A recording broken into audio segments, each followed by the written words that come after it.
If you're like most readers, there's one scene from the early Harry Potter book that really serves as this visceral, almost painful indicator of the Weasley family's financial situation. It's that moment at Gringotts Bank. Oh, absolutely. It's instantly memorable because it presents such a stark visual of scarcity. Harry, who has spent 10 years in a literal cupboard, accompanies Mr. and Mrs. Weasley to their family vault. And he's expecting, he's just seen his own vault. Piles of gold. Endless piles. So he's got that as his baseline. But then the Weasley vault opens, and it's heartbreakingly meager. A tiny little pile of gold for a family of 9. Exactly. And the sources we've gathered for this deep dive, they all seem to focus on the immediate effect of that visual, that painful scarcity. We even hear Mrs. Weasley acknowledging the cost. She says, this lot won't come cheap. The spell books alone are very expensive. And then she follows it with her classic definitive phrase. We'll manage. We'll manage. And that phrase, it really becomes the central tension of the entire Weasley family narrative, doesn't it? Conventionally, the assumption is simple. They're poor. Right. The evidence seems overwhelming.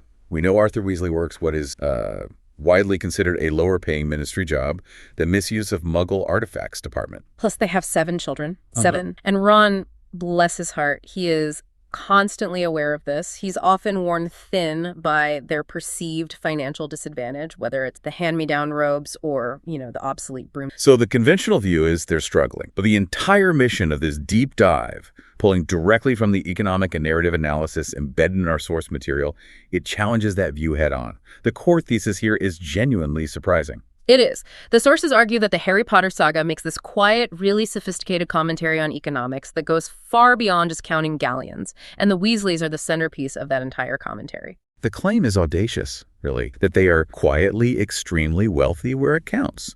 Our task today is to investigate precisely how that is possible when their vault is virtually empty and their annual trip to Diagon Alley requires, such painful sacrifice. And we have to start by establishing a crucial disclaimer. The standard laws of economics, they just don't apply when magic is involved. Magic fundamentally changes the concept of wealth measurement, of production, of scarcity. So what truly constitutes wealth in the wizarding world? We can't just use a Muggle spreadsheet. Exactly. Wealth isn't just about gold, silver, and bronze when you can perform powerful transfiguration, travel instantly, or, mend broken objects indefinitely. Okay, so we need a different framework. We do. And to do that, we need to set a functional contrast. Before we dive into the Weasleys' non-traditional wealth, let's quickly look at Hagrid. The sources argue he is also quietly rich, but in a totally different, much more tangible way. This shows us what Weasley wealth is. Okay. Let's unpack Hagrid's financial status. He lives this very humble, rustic existence, but his wealth is biological and real estate-based. It's often unseen and definitely not held in Gringotts. Precise. We need to look at his access to high-value magical resources, and that's often due to his unique proximity to the Forbidden Forest and his job as keeper of keys and grounds. Give us some specifics. What is the value of the assets he's essentially harvesting or protecting? Okay, think about the components required for wand making or for potion making. Unicorn hairs, for example. They're listed as being worth 10 galleons. 10 galleons per hair. That's significant, considering a galleon is worth about $25 US in a rough Muggle conversion. So one unicorn hair is worth, what, $250? Mm-hmm. And Hagrid is constantly handling, caring for, and retrieving these creatures. He has arguably limitless access to that high value. Even if he doesn't actively harvest it for commercial sale, the access itself is a form of wealth. Okay, so he's sitting on a resource gold mine. And then there's the truly lucrative and admittedly darker asset. Acromantula venom is a very rare and volatile potion ingredient, quoted at 100 galleons. 100 galleons. Given his relationship with Aragog and the vast colony nearby, Hagrid has access to a supply of a substance that would make him, quite literally, a liquid millionaire if he chose to sell it commercially. He has minimal overhead. He lives right there on the Hogwarts grounds. Absolutely minimal living expenses. Yeah. If you factor in his decades-long salary as the gamekeeper dating back 50 years, he has immense financial stability that he never needs to. And he's generous with it, too. Incredibly. He often gives Harry very expensive gifts like Hedwig or practical security items like his fanged wallet or the Mokeskin pouch, which are specifically designed to safeguard treasure. So Hagrid's wealth is tangible. It's based on rare biological resources and real estate that minimizes his cash outlay. He's essentially a low-overhead, high-value resource manager. And that's the crucial contrast. The sources make it crystal clear that the Weasleys do not possess this kind of hidden, tangible wealth. They don't have crates of acromantula venom or a stash of unicorn hair. Right. Unless, source wittily suggests, the ghoul living in their attic is actually an extremely valuable, non-marketable collector's item. But assuming the ghoul is just a ghoul, then their wealth must stem entirely from non-traditional, non-Gringotts source. We have to shift our thinking completely away from inherited or collected gold. we must. The Weasleys' true wealth is based on skill, values, and vision. So let's start with the most essential element. Wealth pillar number 1, Molly's mastery and resource. This focuses entirely on resource generation and skill. And it's best illustrated by the food paradox during the Horcrux hunt. Okay, let's dig into this. The period when the Golden Trio is camping and hunting Horcruxes is vital for understanding the limitations of magic, especially regarding economics and scarce. Food is desperately scarce, and the hunger that comes with that, it affects Ron severely. It leads to tension, paranoia. And the famous abandonment. It's a very real-world depiction of how basic needs affect morale, even when you have magic. But the glaring inconsistency our sources highlight occurs in the exact same chapter when Ted Tonks, Dean Thomas, and Griphook are also on the... Right. They're also in the wilderness, but Ted Tonks simply uses the summoning charm, Accio, to summon salmon from a nearby river. Which raises a massive question for you, the listener. If Accio is available, a charm that Harry learned way back in Book 4, why didn't the trio just summon food? Why did they starve? This is where we need to get into the technical details. Ron provides an answer, but it's based on a fundamental magical constraint. He argues that his mother, Molly, could make something out of nothing. But Hermione, ever the technical expert, she counters. She reminds him that there are specific magical laws against certain types of creation. She's referencing one of the key tenets of transfiguration, Gamp's law of elemental. Okay, break that down. This law explicitly states that food is one of the 5 principal exceptions to transfiguration. You can summon existing food, you can change and you can multiply it, but you cannot conjure it out of thin air. You can't just create a plate of scrambled eggs where nothing... So the trio couldn't summon food because they were unaware of where the food was located, and that's a key constraint of Accio. You need to know exactly what you're summoning and roughly where it is. Ted Tonks knew there were salmon in the river, so he could summon. That's a crucial distinction. The summoning charm is limited by knowledge, range, and specificity. The trio, in their constant state of paranoid movement, had no known pre-located pantry of food to summon. But the deeper failure, and the answer to why Molly is so rich, lies in the second part of Gamp's law, multiplication. And that's the crux of magical economics, isn't it? It's not about what basic spells you know. No. It's about how uniquely capable you are in a specific realm of magic to bypass or manipulate strength. Molly's ability to multiply food is not just some high-level charm. It's a form of sustained magical output that even Hermione, A brilliant witch. a truly prodigious academic talent, even she clearly lacks this skill. Hermione cannot turn a handful of berries into enough food for 8 people indefinitely. She struggles to even conjure a small tent fire sometimes. So Molly isn't making something out of nothing and violating Gamp's law. Instead, she's expanding her harvest. She's duplicating existing resources, taking one chicken and ensuring there's enough chicken for a feast. Her resourcefulness in action is a form of guaranteed perpetual security that fundamentally eliminates their most significant and inelastic overhead expense, sustenance. This is economic wealth expressed through pure skill. Now, a skeptical listener might ask, how costly is food in the wizarding world anyway? Is it really that expensive to feed a family of 9? Well, the sources compel us to quantify the scale of her She feeds a huge family on what's described as a relatively small homestead, and she does it with perceived... Let's revisit that specific illustrative example that the analysis holds up at the casual breakfast. The bacon sandwich tally. Why did the sources focus so heavily on 48 bacon sandwich? What calculation are they trying to force us to make about time and cost? They're forcing us to calculate the economic value of her skill. So even when Bill and Charlie are away, Harry's staying, that's 8, and the description says 6 bacon. 6 each. So that tallies up to 48 bacon sandwiches just for breakfast. 48 sandwiches every single morning, year after year. If you had to pay muggles to produce that volume of food sourcing, the ingredients, preparing, cooking, serving, it would be a substantial, not to mention the time, 4 to 5 hours of manual labor, daily. But Molly bypasses the entire supply. Her time is spent on higher value activity, and her only cost is the initial minimal resource input. Her skill doesn't just save money, it generates wealth by eradicating what would otherwise be a huge portion of their necessary expenditure. And it does so heartily and without fail. Think about the risk mitigation. If the wizarding world faced a famine or an economic collapse that severely limited access to basic goods, The Weasleys would be... they'd be self-sufficient because Molly can expand and multiply whatever initial resources they manage. She is the ultimate economic officer for the family's foundation. That security is wealth. To reinforce this idea that magical production requires specialized skill, the sources draw a fascinating parallel with clothing, the clothing analogy. This is where we see the limitation of even Molly's high-level magic. It's a perfect comparison to delineate between mastery and basic capability. Molly Weasley can knit custom custom sweaters for the entire family, plus one for Harry every Christmas. She is clearly adept at that level of textile magic. Charming wool, setting custom stitches, making sure they last. She can do all that. Yet, despite this proven capability,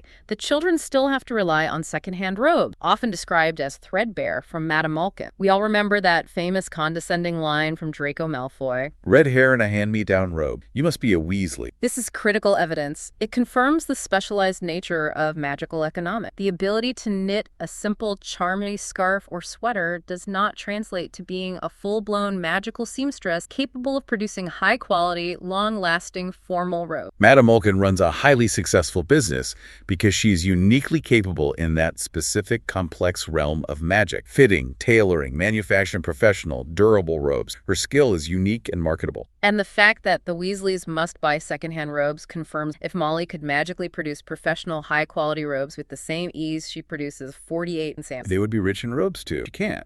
Exactly. So the knitting skill is a general, accessible charm, perhaps, but the food multiplication skill is clearly a rare, high-level master. It might even be a family secret. It elevates Molly's skill wealth pillar 1 from a simple domestic chore into a profound source of economic stability. She is the source of perpetual sustainability, ensuring that regardless of Arthur's cash flow, the basic necessities of life are always met. That security is invaluable. Okay. That's a deep dive into Pillar 1. Now let's shift gears to where the cash does come from. Arthur Weasley and his apparently low-paying ministry job. This is Wealth Pillar 2. We're transitioning from internal, skill-based wealth to external, traditional income. And we must first acknowledge the common perception held by Ron and really the wider wizarding community. Arthur brings in a measly income. Ron certainly views his father's work in the Miss Muggle Artifacts department as boring, especially compared to the excitement of Aurors or Curse. But the sources are quick to point out that Arthur doesn't find it boring at all. He is living his passion, regardless of the low pay. It's not about the money, it's about his curiosity. We can see this in that famous exchange, which is often used anecdotally, where he asks, what exactly is the function of a rubber duck? That curiosity speaks volume. He is driven by genuine intellectual interest and a desire to understand the Muggle world, not by finding reward. And this conviction that his work has intrinsic value far beyond his galleon count is powerfully shown in his clapback to Lucius Malfoy during that little skirmish at Flourish and Blots. Ah, yes. When Malfoy attempts to shame the Weasleys for their financial standing and their supposed association with Muggle lovers, Arthur's reply is just filled with immense dignity. He says, "We have a very different idea about what disgraces the name of wizard, Malfoy." That line defines his moral capital. He equates Malfoy's disdain for Muggles and the Muggle world with a profound moral failure, regardless of how much gold he has in his vault. He chooses integrity over... And this low pay, in fact, is highly reflective of a major systemic flaw within the Ministry of Magic itself. A flaw the source cleverly labels the Voldemort trap. Let's elaborate on this connection. We know Voldemort, due to his pride, consistently fails to see the power in things like house elf magic or even love. So how does the Ministry apply this same hubris-based trap to Arthur Weasley's department? The Ministry massively undervalues the misuse of Muggle Artifacts department because, driven by their own pure-blood elitism and cultural stagnation, they believe Muggle technology and anything related to Muggles is inherently beneath. They're complacent, lazy, and utterly dismissive. It's an attitude strongly associated with the long reign of Cornelius. And the practical result of that complacency is laid bare in the specific details provided about Arthur's department. The contextual detail is jaw-dropping for an organization that is responsible for making global. Arthur's entire department, just 2 people, himself and 2 people, responsible for monitoring the entirety of illegal or dangerous magical interaction with Muggle objects for the whole country. It's insane. Let's consider the severity of the misuse they should be prevented. We're talking about flying cars, bewitched toilets, exploding light switches, objects that not only violate the statute of secrecy, but actively endanger Muggle lives. So his work is intrinsically linked to the government's core mandate, which is, above all else, maintaining secrecy. Yet they minimize his department because they fail to see the potential danger, or conversely, the potential value in what he's studying. He is handling the frontline defense of the statute of secrecy, the primary political mandate of the wizarding world, and he's given a tiny budget and 1 colleague. The analysis is that the Ministry dismisses his work because they embody the same elitism that drives the dark arts movement, a belief that anything Muggle is unworthy of serious attention. Arthur, conversely, sees a wealth of knowledge to be learned from Muggles. He sees potential technological advance, insights into a massive, rapidly evolving culture right outside the Ministry's door. He doesn't just see a rubber duck. He sees a functional object that warrants investigation and understanding,